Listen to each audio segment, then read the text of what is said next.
Morning all of you. Class 6 Hindi पाठ्य पुस्तक। बच्चों, मैंने फर्स्ट चैप्टर पढ़ाया, कंप्लीट भी कराया।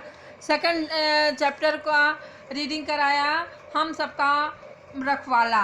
अब है एक्सरसाइज में कराने जा रही हूँ। मैंने कहा था कि आप इसका वर्ड मीनिंग अपने कॉपी में नोट रखिएगा और एक्सरसाइज में कराऊंगी।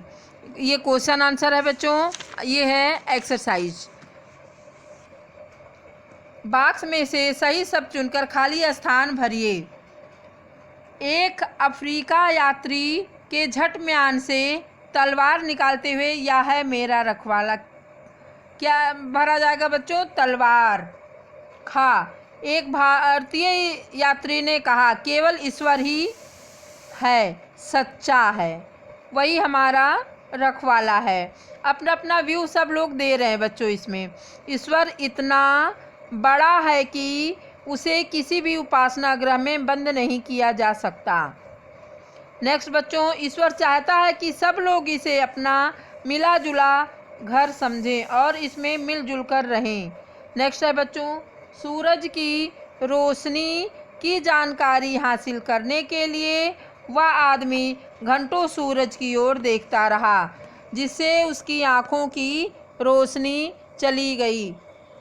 नेक्स्ट है बच्चों, चीनी यात्री की बात सुनकर कॉफ़ी हाउस में उपस्थित सब लोग खामोश हो गए। अब है बच्चों नेक्स्ट एक्सरसाइज। सही कथन के सामने सही तथा गलत कथन के सामने गलत का निशान लगाइए। ईश्वर ही सबका रखवाला है, सही है बच्चों। ईश्वर सर्वव्यापी है, ये भी सही है बच्चों। ईश्वर केवल मंदिरों, मस्जिदों, गुरुद्वारों व चर्चों में रहता है, ये गलत है बच्चों। ईश्वर सर्वव्यापी है, ईश्वर सब जगह रहता है। वैज्ञानिक ईश्वर को एक बड़ी अदृश्य शक्ति मानते हैं, यस बच्चों। ईश्वर के विषय में लोगों की भिन्न भिन्न सोच है, हाँ बच्चों। हमारी यह दुनिया ईश्वर की कृति है, राइट है बच्चों। अब है सही मिलान कीजिए। मैंने पिछले चैप्टर में बताया था, इसके सामने आपको सही आंसर ही लिखना है, लाइन से मैच नहीं करना है। आपको इसके सामने राइट आंसर लिख देना। एक बार मैं इंग्लैंड के एक जहाज़ में यात्रा कर रहा था। यह जहाज़ दुनिया का चक्कर काट कर यहाँ आया था। यात्रा के मध्य में हम सब एक समुद्र तट पर रुके। हम में से कुछ यात्री जहाज़ से उतरकर समुद्र के किनारे पेड़ों के नीचे लेट गए। जैसे ही हम पेड़ों के नीचे आराम से लेटे, एक अंधा आदमी हमारे पास आया। बाद में हमें पता चला कि समुद्र किनारे पेड़ों के नीचे बाद में हमें पता चला कि वह आदमी अंधा कैसे हो गया। अब है बच्चों, आपको ये एक्सरसाइज भाषा ज्ञान बुक में ही करना है और पेंसिल से करना है, पेन का प्रयोग नहीं करना है।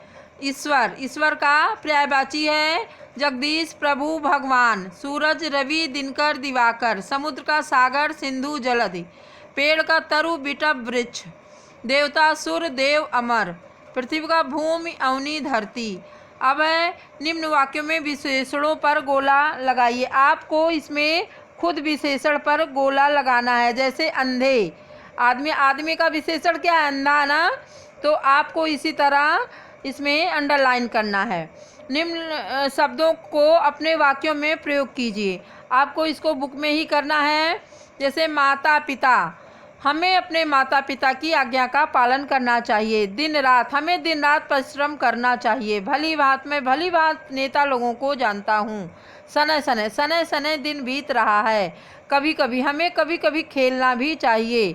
जैसे जैसे जैसे जैसे परीक्षा पास में आ रहा है, मैंने अपनी पढ़ाई तेज कर दी है। अब है बच्चों क्वेश्चन आंसर। अब मैं आपको क्वेश्चन आंसर बताने जा रही हूँ।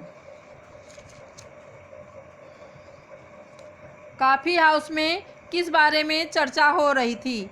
आंसर है बच्चों, कॉफ़ी हाउस में हम सबका रखवाला कौन है के बारे में चर्चा हो रही थी। नेक्स्ट है क्वेश्चन बच्चों, इसी तरह आपको लाइन खींच के लिखना है गैप देकर। मैंने पिछले क्लास में भी आप लोगों को बताया है और अब भी बता रही हूँ इसी तरह स्पष्ट ताकि लगे और काफ़ी स्वच्छ साफ दिखनी चाहिए। अफ्रीकी यात्री के जवाब पर सब लोग क्यों चौंक गए? अफ्रीकी यात्री ने म्यान से तलवार निकालते हुए कहा, यह है मेरा रखवाला, यह हर समय मेरी रक्षा करता है। अफ्रीकी यात्री के इस जवाब पर सब लोग चौंक गए। अंधे आदमी की रोशनी क्यों चली गई थी? अंधा आदमी यह जानना चाहता था कि सूरज की रोशनी क्या है। यह जानने के लिए वह घंटों सूरज की ओर देखता रहा, जिसके कारण उसकी आंखों की रोशनी चली गई। अंग्रेज यात्री ने सूरज के संबंध में क्या बताया? अंग्रेज यात्री ने सूरज के संबंध में बताया कि यह तो हमेशा से पृथ्वी के चक्कर लगा रहा है और हमेशा लगाता रहेगा। ईश्वर के संबंध में अधिकतर लोग क्या मानते हैं? ईश्वर के संबंध में अधिकतर लोग मानते हैं कि उसका ईश्वर अलग है, जो उसके उपासना गृह में वास करता है। नेक्स्ट है क्वेश्चन बच्चों, चीनी यात्री के अनुसार ईश्वर क्या है? चीनी यात्री के अनुसार ईश्वर इतना बड़ा है कि उसे किसी उपासना गृह में बंद नहीं किया जा सकता। यह दुनिया भी ईश्वर की कृति है। ईश्वर चाहता है कि सब लोग मिलजुल कर रहें और एक दूसरे से प्यार करें। सबका ईश्वर एक ही है। बच्चों ये चैप्टर कंप्लीट हुआ। नेक्स्ट में मैं बताऊं आपको, ये कॉपी में नोट करना है और लर्न भी करना है।